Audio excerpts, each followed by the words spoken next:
안녕하세요. 오늘도 사금의 시간 함께해서 감사합니다. 오늘 예레미야 51장입니다. 바벨론의 멸망에 대해서 말씀하고 계시죠? 내용을 함께 살펴보도록 하겠습니다.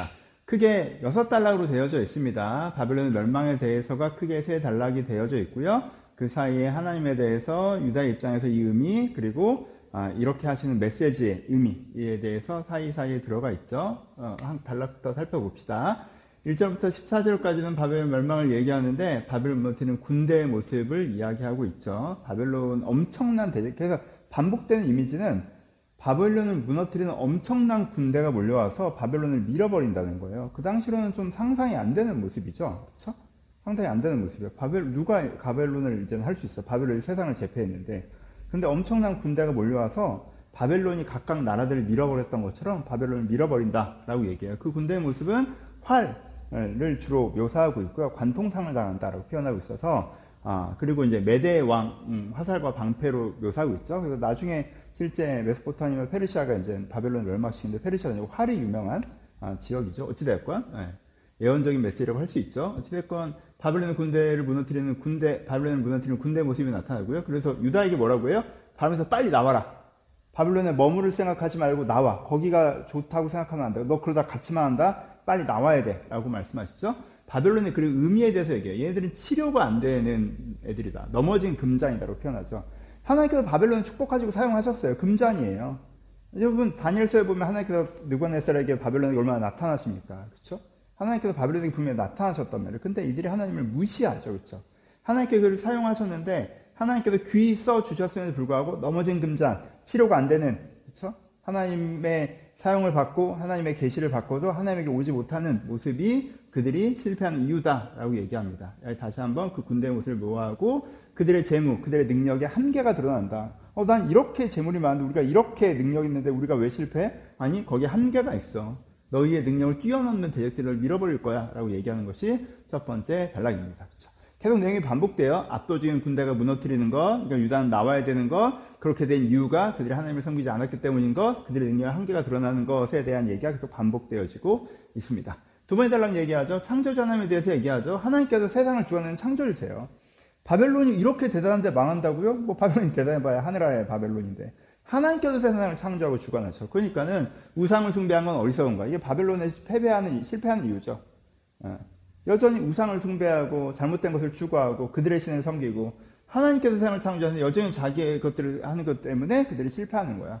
하나님께서는 하나님의 백성들을 회복하셔.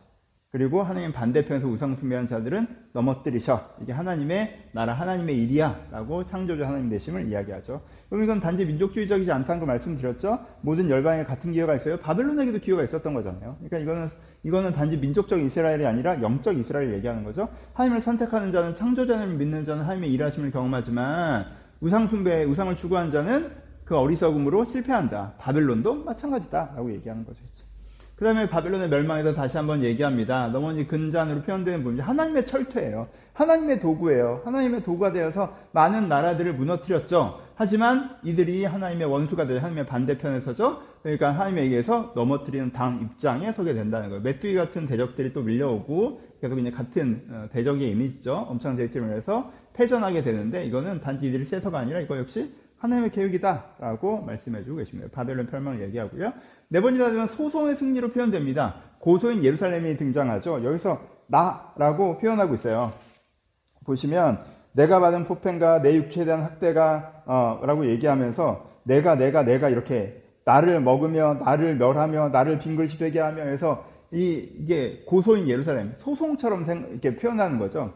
예루살렘 유대인들이 이렇게 하나님의 의로운자들 아니고 하나님 이제 바벨론 피해자들이 모여가지고 내가 바벨론에게 이렇게 당했습니다. 과도한 폭력과 그들의 억압과 이걸 당했습니다라고 고소하니까 소송이 승리하여서 어떻게 돼요? 이들이 이제는 바벨론이 멸망하게 되는데 이것을 기뻐하다가 잠들어 깨어나지 못함이라고 표현을 하죠. 그렇죠? 이것도 되게 예언적인 이미지죠. 바벨론이 페르시아한테 망했던 장면들을 생각하면 우리는 앉아 라고 전날까지 술 먹고 막 이러다가 하루아침에 무너져 버리죠. 그렇죠? 벨사살이 그렇게 되죠. 역사적으로 설명해 드린 적 있었죠. 약간 이렇게 되는 부분들이 있어서 되게 대단하다 라는 생각도 들죠. 이게 진짜 시드기야 4년이 쓰여져서 표현되는데 그렇다면 이제 예언적인 메시지가 됩니다. 어찌됐건 중요한 건 아니고 다시 한번 이제 다섯 번째 바벨론 멸망 다시 한번 얘기하죠. 이것은 애가처럼 함락되리라 라고 얘기해요. 여기는 함락된다, 함락된다, 함락된다. 그러니까 어떻게 하라? 여기서는 빨리 나오라는 메시지가 더 강조되고 있죠. 나약해지지 말고 떠나야 된다. 여기 다 무너져. 나약해지지 말고 떠나. 유대인들에게, 믿는 자들에게 얘기하는 거죠. 멈추지 말고 걸어가라. 예루살렘에 마음을 둬라 라고 얘기해요. 그렇죠? 그러니까는 이 바벨론의 멸망에 대해서 얘기하는 거에 있어서 바벨론을 향해서 하시는 말씀도 있지만 네가 치료가 안 돼. 넘어진 금지 아니야. 네가 하나님의 철저한데 왜 이렇게 되냐. 너희들은 결국 망할 거야. 바벨론에게 대해 얘기하는 것도 있지만 여기에 대한 핵심적인 메시지는 유대인들에게 얘기하는 메시지죠. 바벨론에 있는 유대인들에게.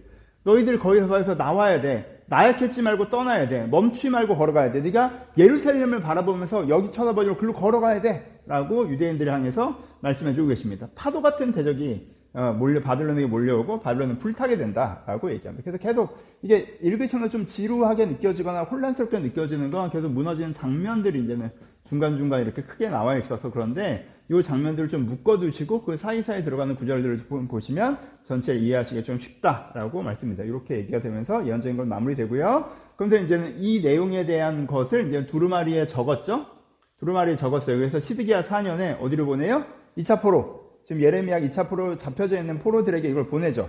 근데 이것을 포로에게 보내서 알았지? 너희들 이제는 곧 바벨론 떠나야 돼. 이렇게 얘기하고 있는 것이 아니라 이 일이 후일에 벌어질 거야. 바벨론이 멸망한 날이 올 거야. 그때 너희가 바벨론을 떠나야 돼. 하나님의 바벨론도 하나님의 주권 아래 있어. 그래서 바벨론이 과도했던 거에서 심판받을 거야.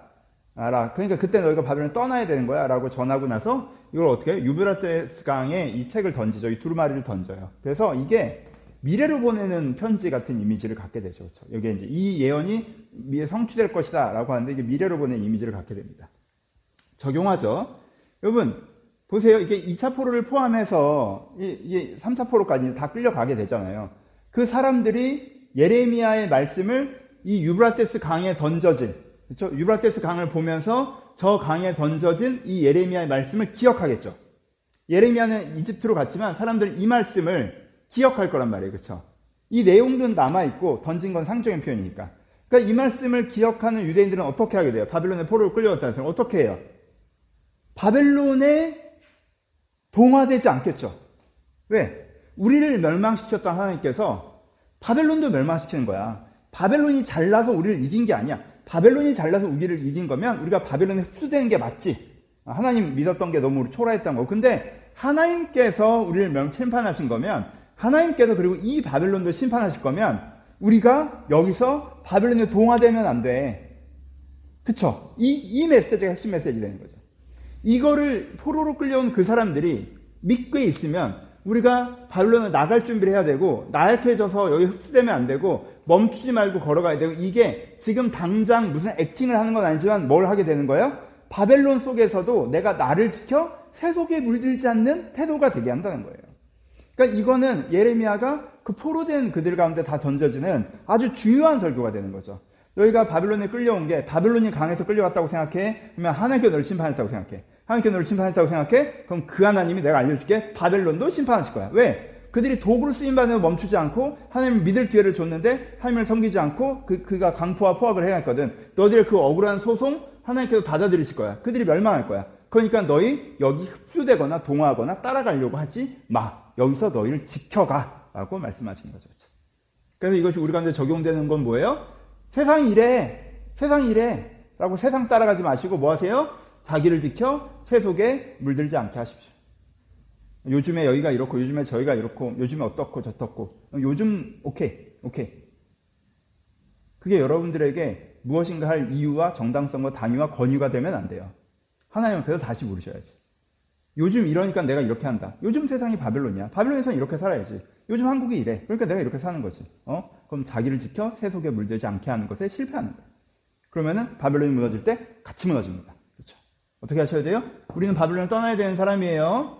우리는 나약해지지 말고 떠나는 준비해야 돼요. 멈추지 않고 우리는 예루살렘을 바라봐야 되는 거예요.